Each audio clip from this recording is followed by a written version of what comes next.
The Icons of Real Estate Podcast.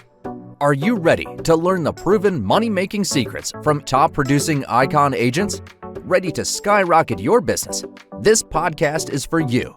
Tune in every week with your host, Tomasz Fonseca, and find out how to implement proven strategies to 10 times your business. From $3 million to $30 million in just 12 months.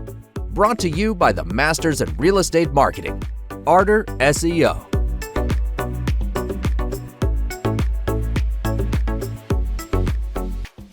Hello and welcome back to the Icons of Real Estate podcast. I'm your host, Timothy Kaitano, and today, ladies and gentlemen, we have a good episode for you. Now, I will always sing the song. Yeah, I think you guys know this, that whenever we have female realtors, I'm going to say it. I'm going to say it because it's the truth. All right. Women are taking over the real estate industry. All right. And they're doing a really good job at it. Ladies and gentlemen, today's guest is no exception.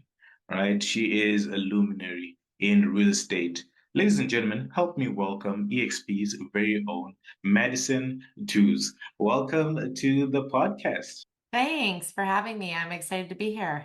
All right. I'm excited. I'm excited. You know, I always feel like these intros are missing something, like a horn or clapping. Fireworks. Fireworks, yeah. But for those that don't know you, can you tell us a bit about yourself and how you got into real estate? Yeah, absolutely. So, interestingly enough, I grew up in a real estate family. So, my dad got into real estate in 1974. So, I guess it was kind of something I've been around my entire life. So, I think if you knew me back then, you'd probably assume that was going to be what I ended up being, just following in the footsteps. Both my parents were realtors. We had a Century 21 brokerage. So, it was actually the reason I didn't want to become a realtor because I saw how hard they worked and how much time got taken away from the family. So the way they did real estate was at a very high level. So that was a little intimidating. I guess fast forward into realizing that I did a lot of other talented things. I went to university and I studied marketing and graphic design and was in franchise food, did marketing. So I always seemed to be in this kind of sales slash marketing slash community relations. And so eventually I moved out of the city that I work in now, but I moved away. And then that kind of took me away from all of this network that I realized that I had. And it was almost super obvious to me when I left that I needed to figure out what I was going to do. And my degree was in photography, so it wasn't necessarily the top producing career path. So, utilizing that and kind of weaving that into like, what do I love to do? And from all of the things I've done, if I could pick a career, what would it be that would do those things that I love every day? And my dad kept saying, I think you should get into real estate. I think you would just crush it. Yeah. And I feel like your dad has to say that because he's your dad. Has to. But he wasn't wrong. So anyway, I had my first baby on mat leave, got my real estate license, and I was in a community that I knew nobody. And I very organically had to do all of the things that I learned or I learned by osmosis, whatever, through my time. And then I just was like, wow, I think I can do this. So then I moved home and it's been history since then. So I think I was inspired and scared all at the same time, but I think it encapsulates all the things I love and are so passionate about. Yeah. Do you feel like there's certain pressure that comes with being a second generation realtor? I mean, having both parents be involved in the real estate industry, do you feel like that, adds any pressure on you when you get into the industry? I think absolutely in the beginning when you're making the decision to, okay, I'm going to do this and follow in the family's footsteps, it's absolutely daunting because of just like who they were and what they did. So I remember just having some back and forth conversation, kind of almost setting the boundaries with my dad, saying, this is how I'm going to do it. Yeah. And this is how I'm okay to do it. I don't need to do it your way. Although I respect it, I'm going to do it my own way. So that was an interesting navigation. But I think you have to really get back to just knowing what it is you want out of your successful career. What does that look like to you, regardless of what you've seen or what other people do or what you're being told you should be wanting? You need to figure out what really truly makes you happy and what you're going to be content with, the level of admission, the level of hustle, the level of balance. And then once you find that, you kind of just, it feels like it comes really easy. It's like, oh, when you finally click and say, okay, this is how I want it to be. This is how I want my schedule to look. This is how much I want to work. And you really align yourself, it just starts to flow in a very nice fashion. Yeah. So you just need to own it. And so I'll never be him. And also my dad married a very successful real estate agent as well. So her and I collaborate a lot in real estate together, but she is like insanely successful. And that was even hard too. And so I guess you just need to just be true to who you are and not really compare yourself to others. Yeah, that is true. Be true to yourself. I think one thing that I've noticed about real estate agents is that most of them, I think most people that actually get into real estate is never the first option, right? It's like it's either you transition from a different career or you try to figure out, okay, what can I do? What do I love doing? And then you're like, okay, let me try out real estate. I mean, with you having gone that route of saying, hey, I want to try something else, I want to see what else there is out there before you got into real estate. Now that you find yourself in that position of being a successful realtor, what do you enjoy the most about it? What do you find most rewarding about being a real estate agent? To be honest, for me, it's like it's the actual service of helping a person get through something super challenging or Mm. one of life's hardest things, most stressful things. I think top five is selling your house and just being able to connect with a person on a level that they trust me and I can help them at the highest level and get them the best results and then be able to connect with those people on a very long term. So I'm very relationship driven. So for me, it's about connecting with the person and being able to do my best for them and then have them refer me to their friends and family because of that level of trust and connection I have with them. So that's what excites me. And having people say just cute things like my clients will shout at my people who are I'm listing the property, you have the best real estate agent. And it's Yeah. like that is what I live for. The moments what I do impacts another person and they feel it and they see how much I care or they see how hard I work and have that level of respect for me. And I think that's like the ultimate success. Yeah. That's amazing. That's amazing. I have a question that I really don't ask a lot of people that I think I should because I'm curious. What do you like the least about being a real estate agent? Okay.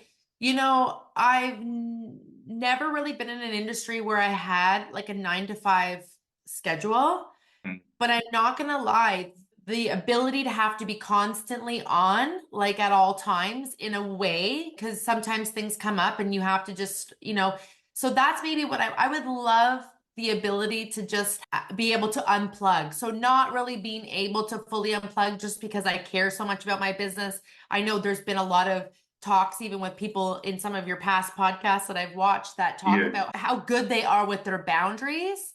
I'm Mm. not there yet. I'm definitely not there yet. So for me, the only downside to this industry is just your incessant need to be on at all times. And sometimes maybe there's people, not my clients, but just general public that don't seem to always respect your time.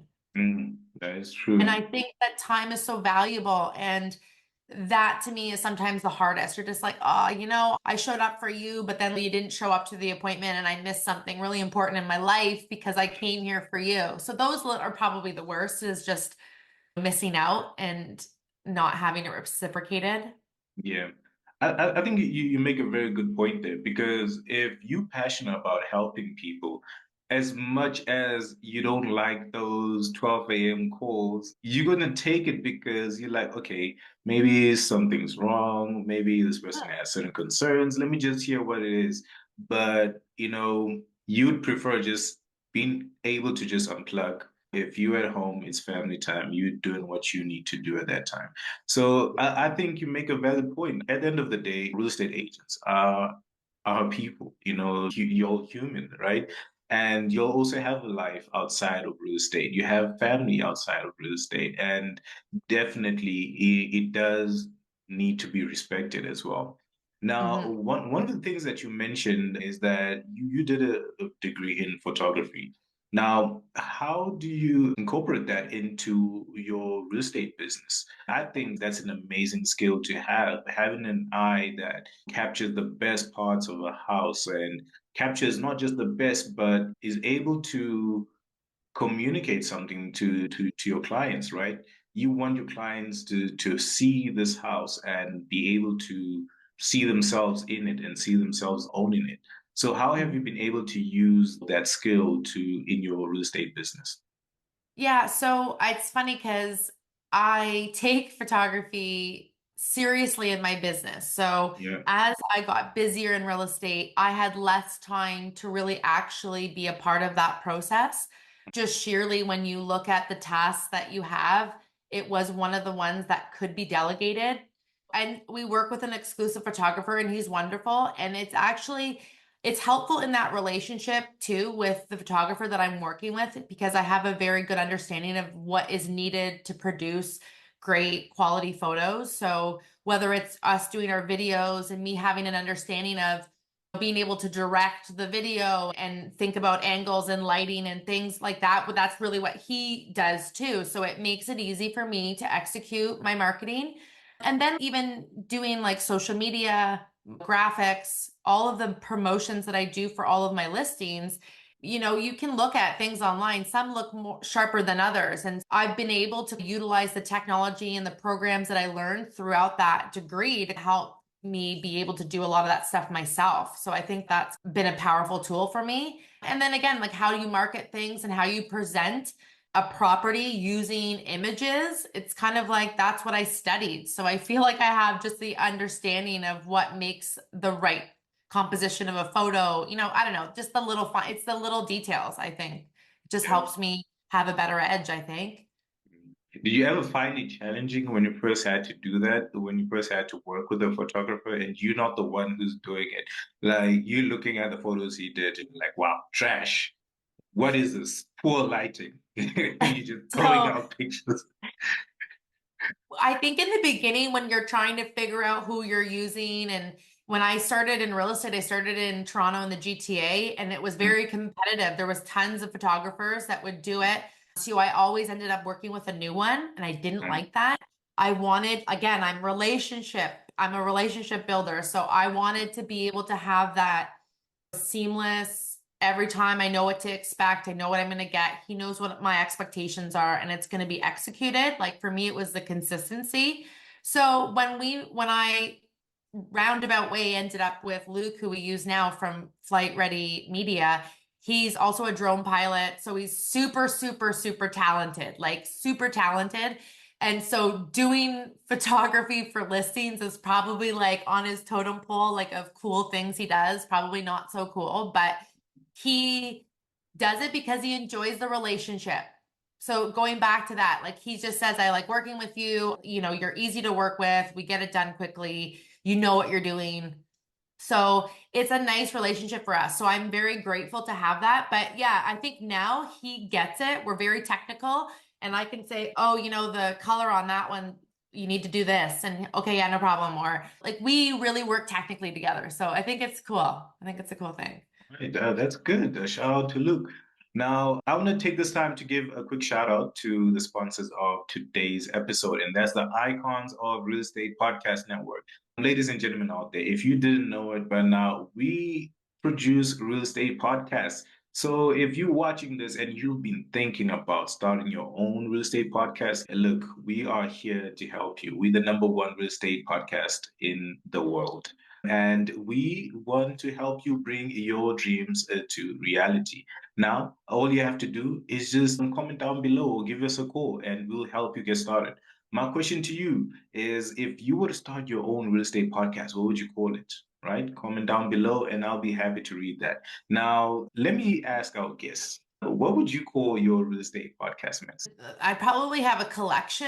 I think I'd Mm, have one or two of us, and it'd probably be like the dream team of real estate ooh, podcast. I the don't know. dream I've team. always, I think the dream team is always just like, if I think Mm, about if I was going to do this, like for me, who do I need to be at the table with me? yeah. Who are going to be my experts to crush this deal? And I always have that, right? And that's one of the other parts people love is that I already have people that can do that for you.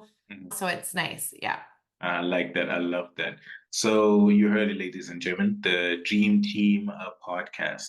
Now I'm going to say this because I always say that name is already taken. So don't Yeah, I comment down know. below and say, "Hey Tim, I want to start a podcast called the Dream Team." I'm not even going to read that. All right. So you have to come up with your own. This is taken. All right. Now back to this conversation. Now you joined EXP, a brokerage has been doing really, really well. I think they are doing what most brokerages aren't doing. They giving agents something that most companies are not giving their agents, and it's really impressive. I want to know from you what got you to join EXP and what do you like about it? What do you love about it? To be honest, I can't take much credit, but my dad, being from his background and has seen many models over the history of real estate, I'll say, he was kind of shown this model before I came back to Sarnia to service this area. So when he saw the model presented to him, he thought to himself, this is something we need to look at because it was new to Canada. They were just coming from the US to Canada and opening up Canada. And it was so there was not very many. So there was going to be a lot of growing pains of like opening up into a country that was new. And obviously, US and Canada are very different in their rules and regulations for real estate. So that was going to be a big challenge, just getting things up and running. So we had to be part of the pioneers of getting through the growing pains, right? And so with that, I think brings that you get to be a part of something that has grown so much already since. So we've been with the company for a long time. And I think one of two things for me would be one is rewarding top agents in the way of the Icon program, no pun intended, but like we have an incredible Icon program that just rewards people for good production and for a culture attitude. So if you're going to give back, there's a multitude of ways to give back into the culture of other realtors, whether it's hosting a podcast or teaching a course or doing a mastermind with other agents or whatever it is. You do a certain production level and they give you back the entire, commission paid to the company back in shares in the company. So you get something back every year. So most brokerages are always going to be taking that annual fee from you until you do a certain amount of deals. And if you're a high producing agent, it starts to really move the needle. If you're not, then it might not matter. But if I can cap at an incredibly lower amount of gross commission and then I can make 100% from there, well, as a top producing agent, that's pretty enticing. Like you could calculate how much more I would earn every year. And now then what do I do as an agent? If I'm earning more, I can then reinvest back into my business, right? I can invest in having better marketing. I can invest in having better photos. I can invest in, I can step up my game because I have more to reinvest back into my business. So there's a couple really cool ways that I think that this company helps agents who want to go from maybe a medium producer to like, let's get up to higher volume. It gives them some incentive. So I think that the program is a really unique piece of it for high producing agents. And then again, you've got tons of agents coming to the company because it's a global brokerage now. So you can transfer really anywhere you want to go and not have to move your brokerage, which I think is pretty unique. And then again, there's the technology piece, which is so vital, right? Think about it. Who thought you could run a business for real estate without having a brick and mortar place that they go to? Now, a lot of agents within our company have their own offices now, but then that's their office, right? They get to run the business and how that works. So the platform allows so many people to be under one umbrella and create the business that they feel that they want and still be supported, whether they're small, medium, or large. And then you get access to pretty incredible training. And then you get to incorporate and collaborate and discuss things with people that are all across North America, or and now in this case, globally, on calls and networking masterminds. So when you're from a small town, you typically are networking with the small town of people, but it's really nice to be able to get out of your pond and open it up to learning from other communities and other agents outside of your community. Oh, that's amazing. Wow. Ladies and gentlemen out there, if you just got your license and you were thinking to yourself, like, where do I go from here? Which broker should I join? I think you have the answer right here, right? Look no further. Look no further than EXP. EXP is definitely the one. And if you find yourself in Canada and you want someone who's going to help you through that decision, then hey, look no further. Madison is right here. Now, Mason, just before we leave, any exciting developments in the real estate market in Sarnia? Any exciting listings that you would want to share with our audience? Perhaps someone out there is listening to this and they in your area, they're like, okay, I like that. Yeah, is there anything that you'd like to share with us? Well, some things I think people need to know is maybe Mm, about Sarnia and where we are. So Sarnia, Ontario is a border town. So we mm, are with Port Huron, Michigan. We have incredible beaches. Where one of our beaches is rated a Blue Coast beach, which is just, it looks like an ocean.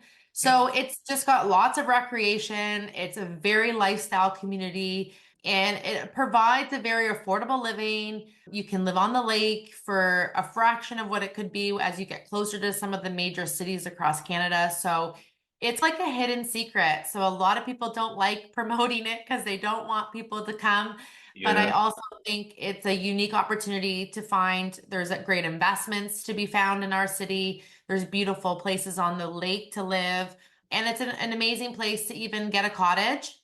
I have a lot of clients that live and have cottages up in Muskoka, and it's like the drives are crazy that they sit in traffic. And I say, for only like 3.5 hours, you could be at a beach with no traffic. So that's the key here. Wow, I like that. Ladies and gentlemen, well, other agents kept this secret from you guys. Well, Madison just shared it with you. If you were looking for a place to move to, then hey, look, you found it right here. So, Madison, to those that want to do business with you, what's the best way for them to reach out to you and your team? Yeah, so in most ways, my phone number is my direct line, so they can always find that online. But also my website, MadisonTwose.com. You can find my information or at my social media platforms. I spend a lot of time there, so you can't miss me. So I can also message people through that. But direct message is the best. Hey, all right, you heard that, ladies and gentlemen. Direct message is the best. Lastly, for any word of encouragement to new realtors out there or people that want to get into real estate, any tips that you might have for them? Yeah, I think for me, I would say there's a consistency piece in scheduling out what it looks like to be a successful realtor. And Mm, my parents used to say, like, if you don't have any clients, then your job 8 hours a day should be going out and looking for clients. mm, So if people maybe took an approach to it like an actual 9 to 5 job in the beginning, because really in the beginning, you really need to apply yourself and do consistent efforts, and I think that's really what it is. And just get out there and be a part of all of the things. So when I started in real estate, my goal is I'm going to say yes to everything that is presented to me. And I ended up doing a million things, but it definitely exploded the amount of relationships I built and people that I knew. And so when I got into real estate, they already knew me. So say yes to everything. you heard that, ladies and gentlemen. Say yes to everything. All right. Thank you so much for being an amazing guest. You shared so much, and I think our listeners, whether they be agents or someone that is considering moving to Sarnia, I think you definitely provided valuable information. Thank you so much for also being an inspiration to other agents out there, to other female agents out there, or even young girls that are thinking about being a successful real estate agents. I think it's good for them to have people that they look up to, people that embody the qualities of a successful real estate agent. So thank you so much for being an amazing guest today. Thank you. Thanks for having me. All right, ladies and gentlemen, we have gone to the end of this episode, right? If you are watching this on YouTube, please hit the like button and share this with your friend. If you're listening to this on any other platform, right, share this with your friends, share this with your social circle because they will love you forever. Ladies and gentlemen, it has been your host, Timothy Kaitano, with the amazing luminary in real estate, Madison Twose. Till we meet again and next time, take care and peace.